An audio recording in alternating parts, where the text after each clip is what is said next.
were Bobby's the gonna military present, to yeah. me, and it's Yeah, it's never definitely, gone inside. it's definitely I need the chairman. a concern I have. It's 7 o'clock, Only guys. one line for So maintenance. I'm definitely interested. I'm glad you're on board with We're on TV and there's nothing there. God, it's awesome.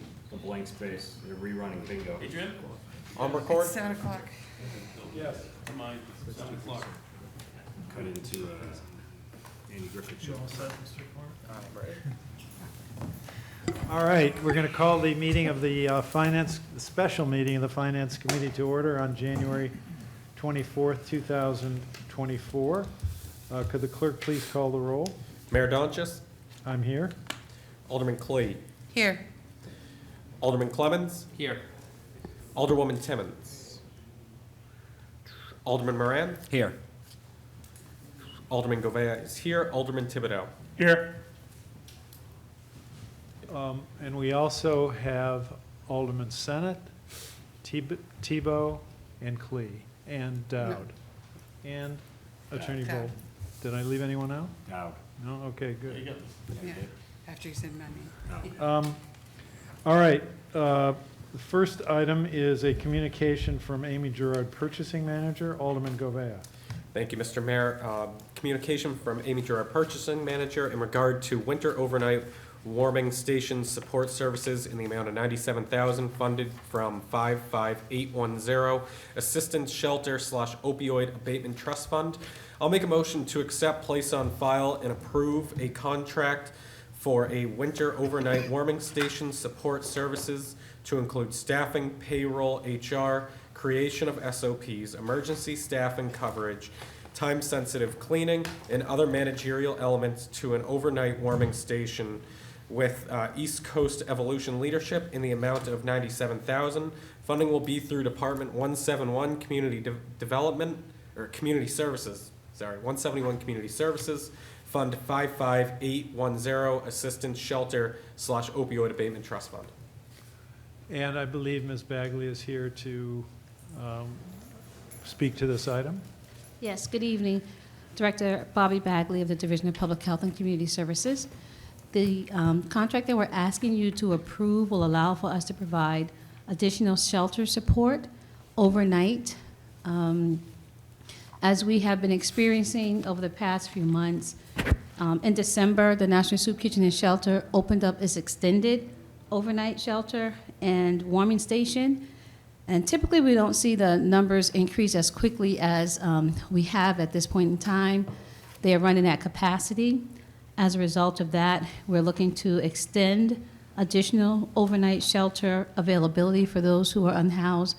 In particular, using the opioid abatement funds, the largest number of individuals that we have been providing services to do have substance use disorder as one of their major issues, and so it allows for us to use this funding according to the RSA that's written for that particular funding stream.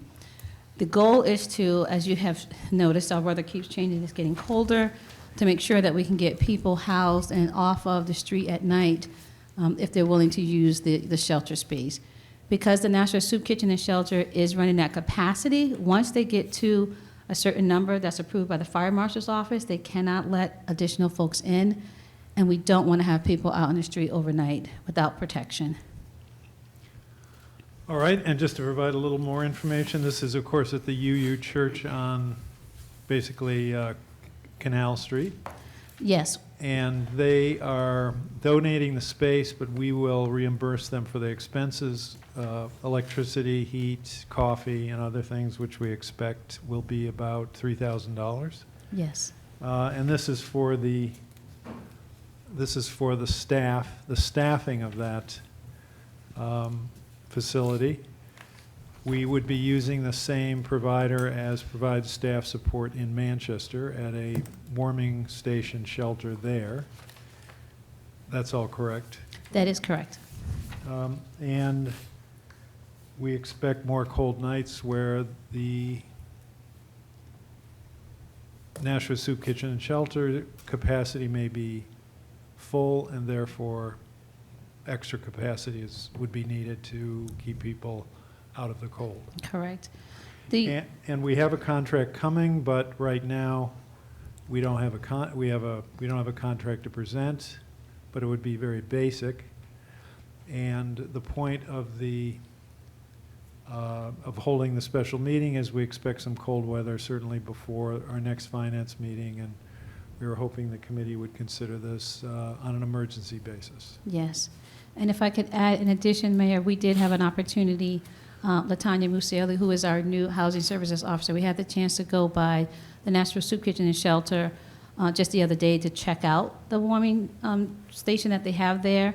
The way that they have things set up right now is that the mats are less than 3 feet apart. They've already experienced a COVID, I don't want to call it an outbreak, but it was 2 cases of COVID that then infected their staff. So once that happens and the staff can't go to work, so that's also going to reduce their capacity to provide the services. So if we have this additional shelter, it allows for there not to be such a large number of folks that are at that one particular overnight shelter, and we can spread more people out. So we want to also reduce the spread of COVID as we're putting this in place as well. So I just wanted to share that information since we just learned that this week. All right, Alderman Clemmons. Thank you, Mr. Mayor. So just a few questions through you to Director Bagley.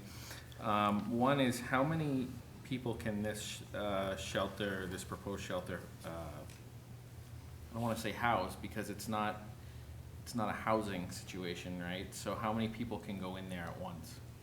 So at the UU Church, what we're asking for is an extended warming station, which is not the same as a shelter. So there won't be mats on the floor. What it will allow for is individuals to go in overnight. There will be tables that are set up where people can sit and at least stay warm inside. We're expecting for there to be an additional up to about 25 to 30 people that they can take there. Yes, go ahead. Okay, my second question is about the funding. So this is 97,000 from the opioid abatement trust fund. How much money is in, how much money is in that account right now? So from the reports that I received from our finance, right now it shows that there's about 336,000 in there at this particular time. Follow up? Yes, yeah. So the $97,000 will get us, how long will that last? So we're asking for these services to be provided until April 30th. So it's $97,000 till April 30th, and then if we wanted to do this again next year, it would be more expensive. Well, we'd have to, it'd probably be more expensive, right? Because we'd want to do it, I would assume, in the fall. It's actually cold. So it would cost more if we were to do this next year because we would start it earlier. And probably the cost would go up with the cost of staffing. So it probably would go up next year, yes.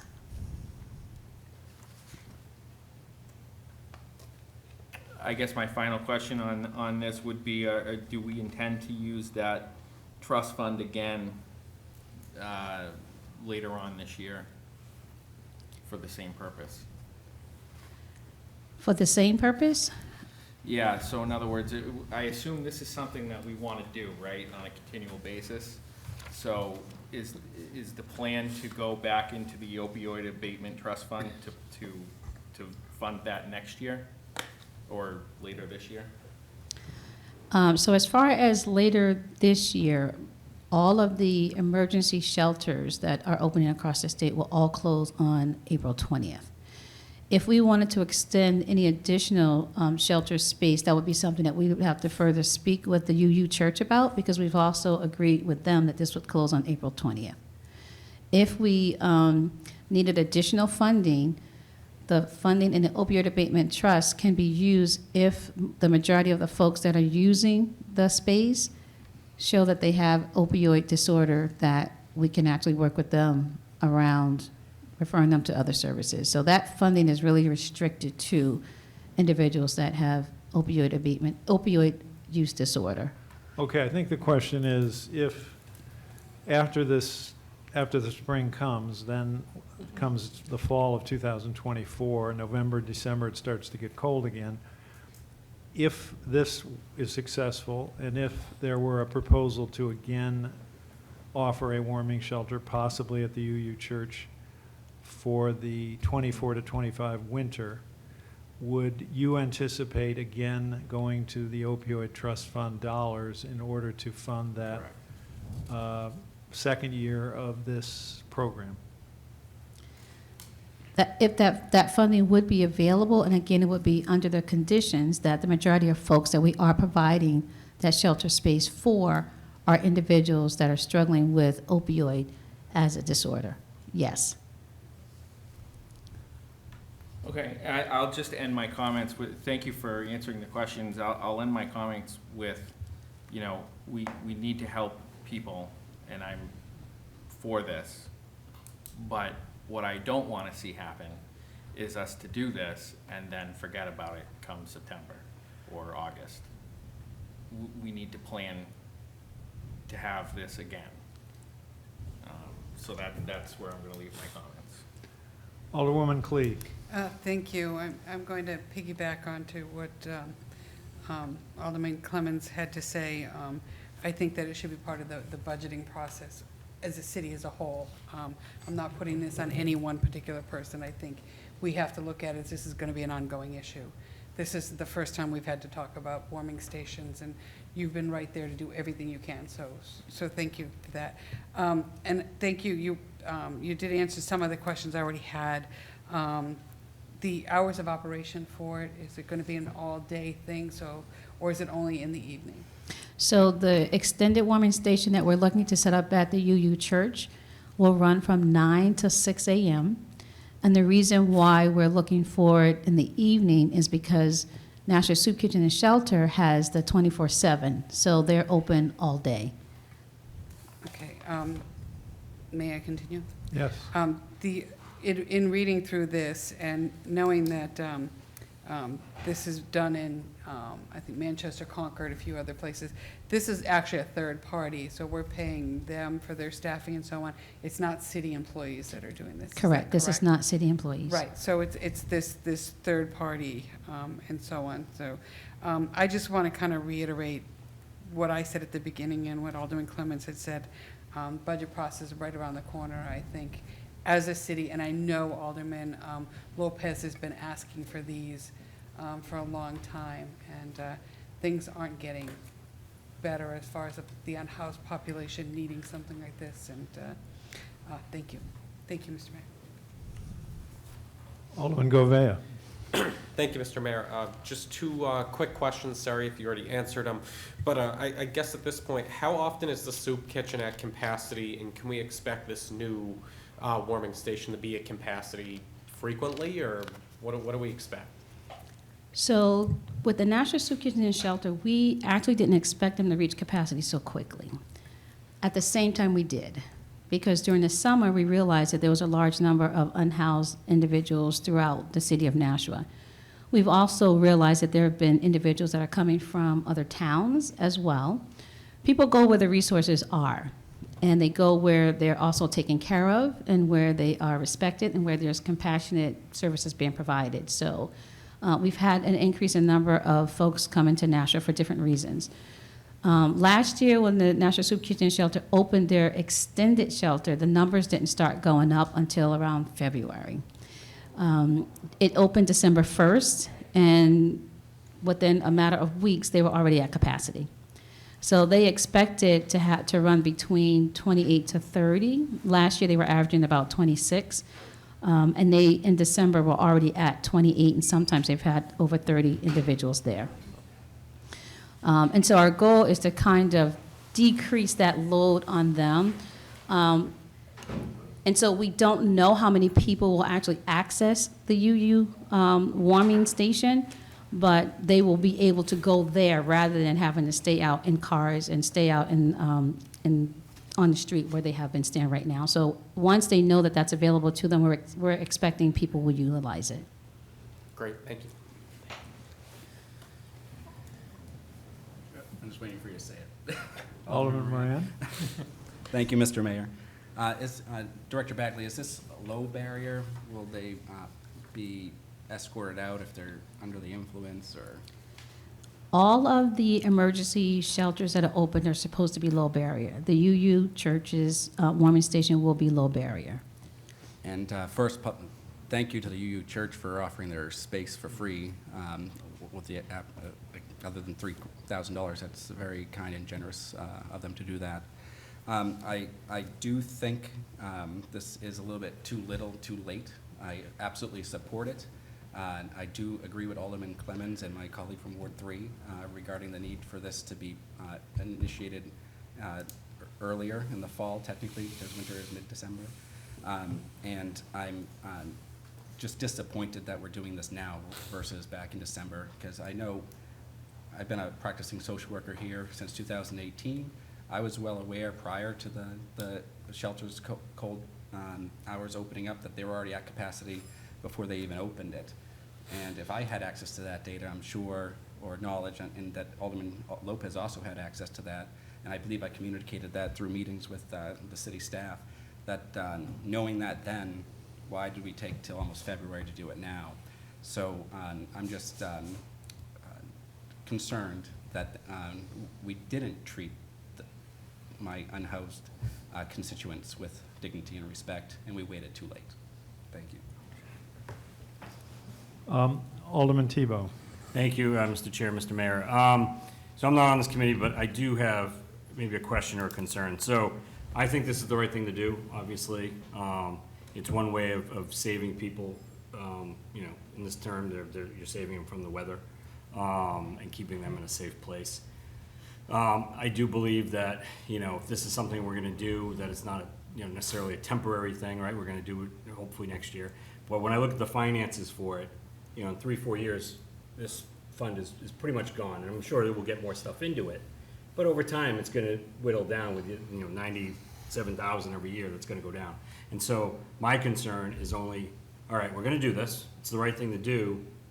How are we gonna then still have money to work on the opioid crisis in the city? Because this part doesn't solve that. It just helps those people get some shelter.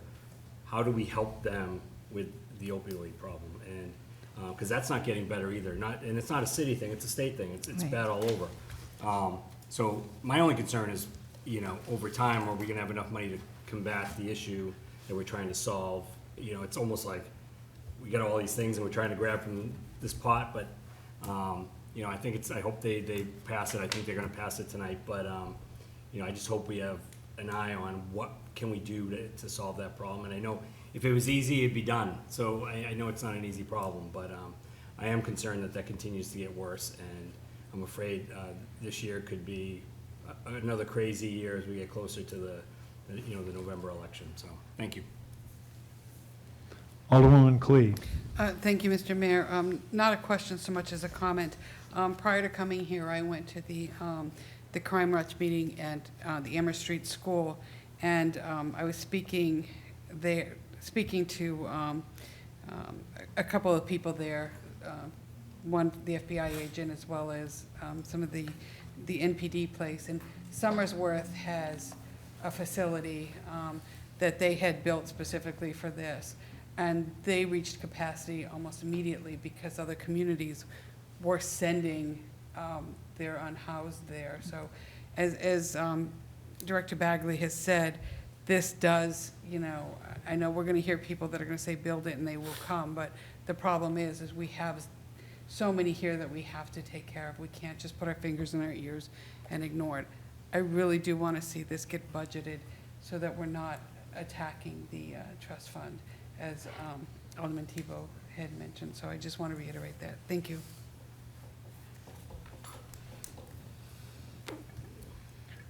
Anyone else? All right, well, I think you understand the motion. All those in favor of the motion say aye. Aye. Opposed? Motion passes. Thank you very much. Thank you, Ms. everyone. Bagley. Now, Ms. Bagley introduced her briefly, but could Ms. Muccielli stand up, please? Why don't you come on up to the microphone? This is LaTanya Muccielli. Musioli. Musioli, I'm sorry. I've only met her once, but she just started, and she is the new Housing Services Officer who will have two primary duties, areas of responsibility. One, helping find housing for the unhoused, the people that the community health workers are locating and and targeting for the need for housing. And number 2 will be helping with the Housing Trust Fund, which Matt Sullivan staffs and which we want to use to maximum effectiveness. So maybe, since we have a couple minutes, would you mind telling us a little about yourself? Sure. So I started last Tuesday, so I'm brand new. I'm still learning, getting to know everybody. Prior to my role here, I was the Director of Elder Services at Gateways Community Services in Nashua, also known as the Area Agency of Greater Nashua. And my interest with housing came about through that role.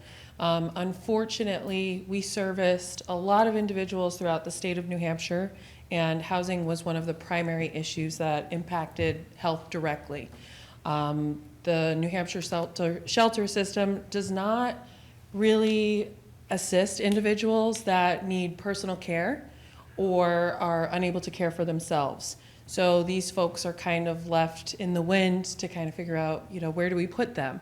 Oftentimes, city welfare puts them in motels, but that's really not the solution. They need more care than being in a motel room. So that's where my interest in the issue with housing comes from, just because our elders and individuals with disabilities seem to be a forgotten population in terms of assisting with housing. All right.